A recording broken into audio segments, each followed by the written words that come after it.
icya mbere twahereyeko ni uko twaravye ingene radiyo yogenda kugira ngo ibintu byotuma uburyo butakara uku na kuriya ingene byogabanuka, tugaca turondera ingene twokwitaho ingene uburyo bwokwinjira ari bwinshi. Icyo twahereyeko nubwo twabonye yuko amasaha kenshi abakozi bayatakaza, duca dushiraho politique de travail continu 24 heures sur 24, abakozi bagakora mu groupe A, B et C, hakaba rotation ku buryo en permanence umugwayi aje atosubira inyuma kubera yabuze umwakira. Ikindi ni uko twabona ibibazo dufise, tubona imiduga dufise ni imiduga ishaje, tubona yuko mu kuyisubiriza bisaba yuko twogura mishasha, dusaba uburyo bwinshi tudafise. Icyo twaciye dufata ingingo yuko tugiye hamwe n'abakozi yuko iyo miduga twoyidandaza, muga tukaca twiga ingene abakozi bo kuyunguruza. Icyo twafashe unité de déplacement twaharuriye ku mukozi afata bus ava kure, afata bus zibiri gushika ku kazi agasubira inyuma afashe bus zibiri, ni bus zine. Duhera aho hasi kugira turongere frais de déplacement kugira dushike hejuru. Izo frais de déplacement zaciye twabiharuye tubikuye kuki, twafashe les frais d'entretien z'ico gihe, dufata na carburant y'ico gihe, turayateranya tuca dukuramo ayo ma frais de déplacement, kandi byaradufashije kubera nta mukozi yovuga ngo aracerwa ngo kubera yatebwe kuja gutorwa, kandi ntibaduhamagara ngo imodoka coaster yapfiriye ngo mu Kanyosha canke ahandi kugira tuje kudepana. Ikindi ni uko twabonye yuko hariho amaperte aba l'informatisation naho byagiye turacumbagira mu nyuma, turi mu wa mbere bayitanguye, twarabonye yuko hariho des pertes tugira zitari nke. Hariho umupartenaire mutuel, les assurances, iyo hageze redressement bagakata bivuye inyuma, kandi hakaba des faits de maladie des fois zatakara, mugaca musanga hariho uburyo butakara twategerezwa kugarukana. Mu bikorwa twakoze kandi dukora ahanini uhera ku bibazo biba bisanzwe bihari, ukugira ubitorera inyishu, ukabitorera inyishu wisunze umunyagihugu aza akwitura. Projet ya mbere twahereyeko yari ije kudufasha gutorera inyishu y'ikibazo twari dufise. Ico gihe twari dufise abarwayi benshi ku buryo tuhospitaliza hasi. Ico cyari ikibazo, tuvuga ngo wamugiriye bonake igihe umwakira ukamwakirira hasi. Niho twaca tugira inyubako ya mbere, on a privilégié inyubako ifise amasale maniniya, ni bloc 15 bari kuri abaza kuri hôpital militaire barayizi. Iyo twayubatse muri burya buryo tuza turaronka, nta mfashanyo twakuye ahandi, ayo turonse amaja muri fonctionnement, ayandi tuyashira muri ibyo bya investissement.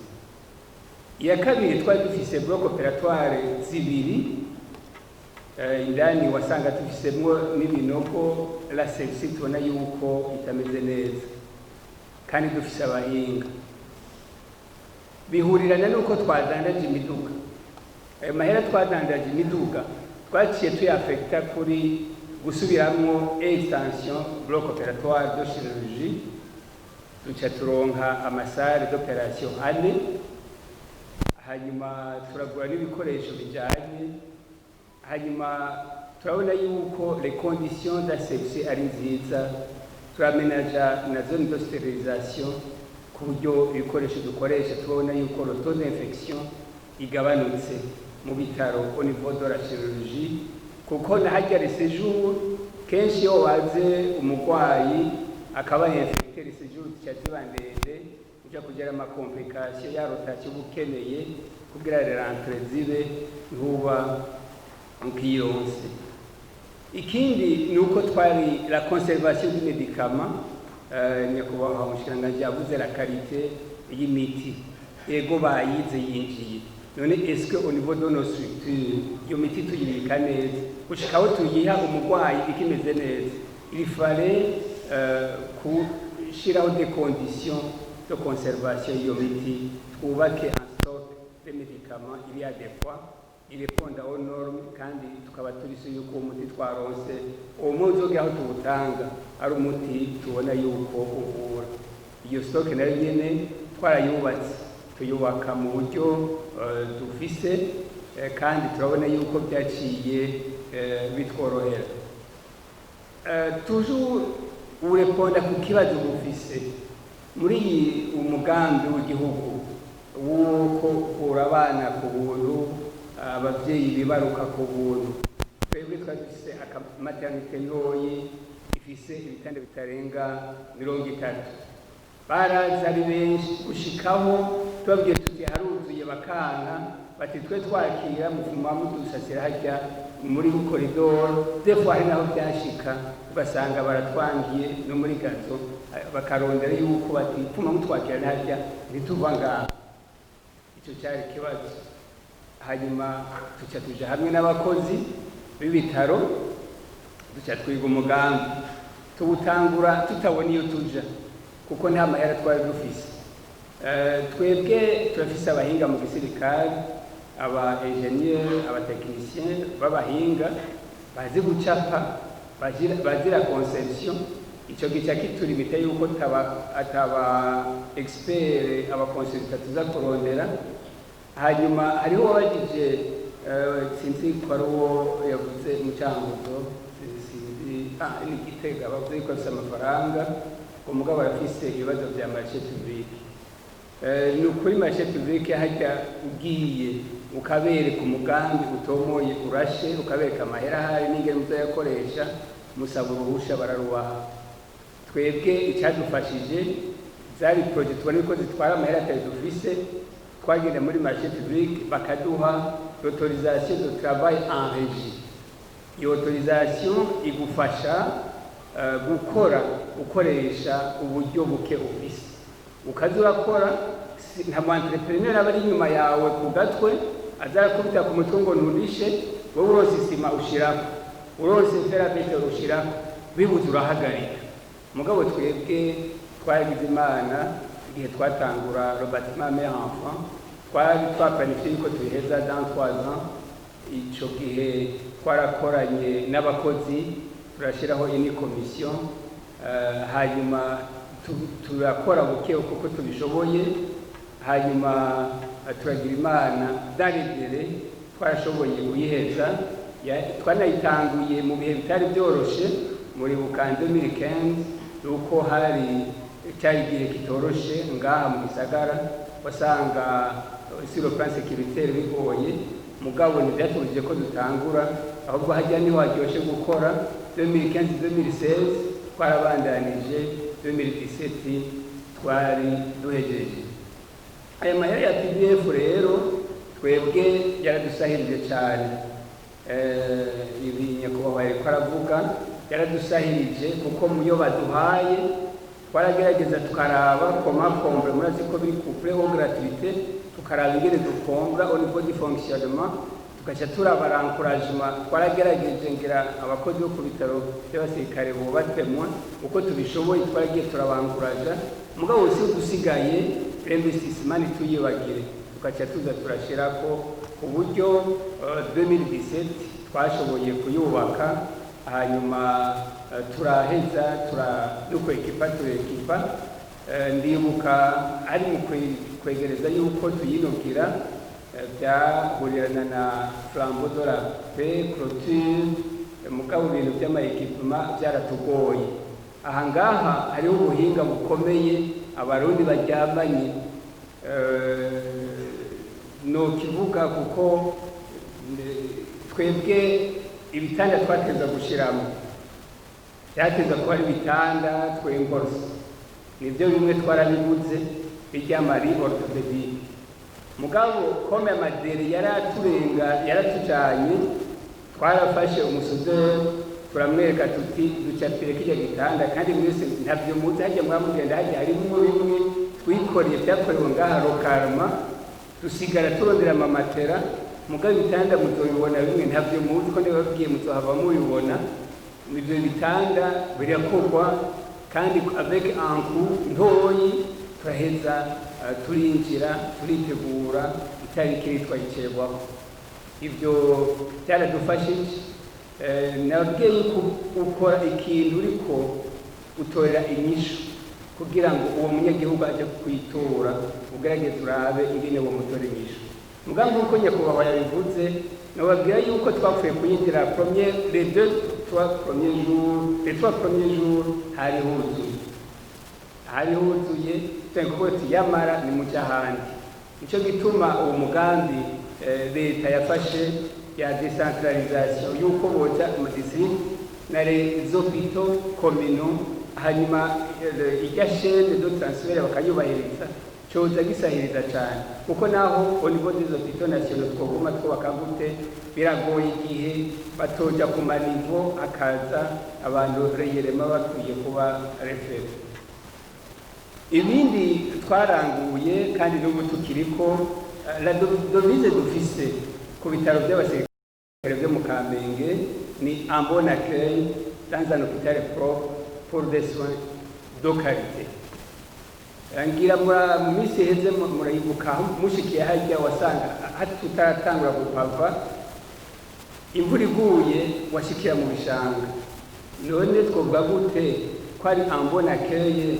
igihe umushitsi aje kuturamutsa aje kudurondera amaserivisi wacu ashikiye ahantu ibishanga acatwara hospitalisation acatwara icyo nacyo nyene twagiye hamwe n'abakozi uwo mugambi barawumva turaheza turawukorana turagerageza muri iyo bon accueil kugira ngo tugerageze gukora environnement de travail yoba nziza kugira ngo uze kutwitura tumwakirire heza kandi natwebwe aho dukorera tubone yuko dukoreye heza kuko icyo kizu bikora ko kikugaruka ko nawe kwakorera heza biraheza bikagufasha iyo bon accueil kiretse au niveau des infrastructures essayer d'améliorer ni kugerageza gutanga des formations twebwe hariho le professeur Sururu twaramurondeye kugira ngo gutangira des formations ukiri hejuru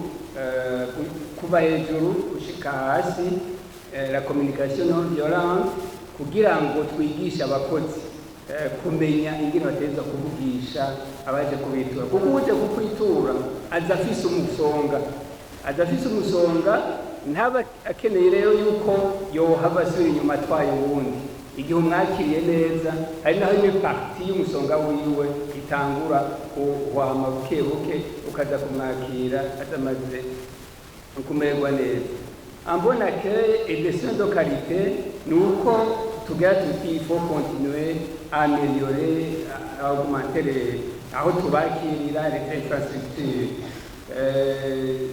ubu turafise umugambi muri Niria un bâtiment d'imagerie chirurgie nawo nyene tuwutangura nta buryo dufise kugira tuti dutangura aho duhereye uko dushoboye tuza turakora deja roterasima byatwaye plus de 125 millions hariho na etude dutwara n'ayandi menshi mugabo tuguma dukora uko tubishoboye izo dutwara amahera menshi mwe tugira tuti twe tuguma dukora n'igihe hoza inshuti cyangwa ubundi agira ati aduterere turi ku kivi twe tukagira tuti tuzobikora n'abakozi kenshi ibyo byose c'est la direction ibikora n'abakozi les commissions urabaha bakamenya ingene babikora hanyuma la direction isomeye areka ikamenya ingene ikontorora ikabona yuko byose biriko biragenda dans la transparence ikindi tubihutira ni uko n'ubu turabona yuko niveau des urgences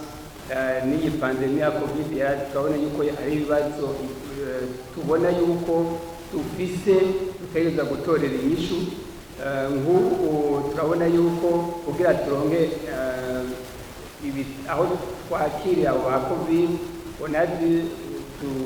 dukura mu bitanda d'hospitalisation tugira tuti icyumviro cohava ni uko eske nta yindi bloke d'hospitalisation kuko nta wundi gihe bizomara twoshobora kubaka kugira ngo bidufashe kubandanya twakira abo barwayi kandi tudasubira inyuma aho twari dusanzwe tugeze. Ikindi ni uko kenshi comme un hôpital de référence abarwayi baba refere nuko baba bakeneye yuko isoso nyene zikenewe zoboneka. Twe tubona tuti aho twohera nuko les patients graves, les patients baje muri urgence, baje muri réanimation, twogerageza les conditions zabo zomera neza tukabakira dans de très bonnes conditions avec un équipement ikwiriye. Twe tugira tuti bisi sinzi ko dari tubamwo abantu hari tuba turaheza mugabo les études ziri en cours kandi turamaze guhumbira l'extension tuzogira amatafari turayafise twaragize imana turaronka imashini zidufasha mugabo nk'uko abandi babivuze on essaie de faire des guichets uniques ku buryo umurwayi aje nko muri service ya polyclinique ayahaba wa mituwele aharihira n'umwaje de facturation akamukuraho nyene. Ako turacyariko turagerageza kwa ameliora. Ikindi dukeneye kwa ameliora la signalisation kugira ngo uwuje abone iyashika neza atarinze kuzimagirika. Toujours muri ya devise yacu ya bon accueil. Hanyuma ikintu kijanye n'abakozi no kwamizako kuko haraho urigisha ni kimwe mugabo abakozi no kwamizako kugira ngo bame babona yuko kwakira umurwayi ari ikintu boshira imbere kandi bakagira arangaje nziza nk'uko bayimwigishije.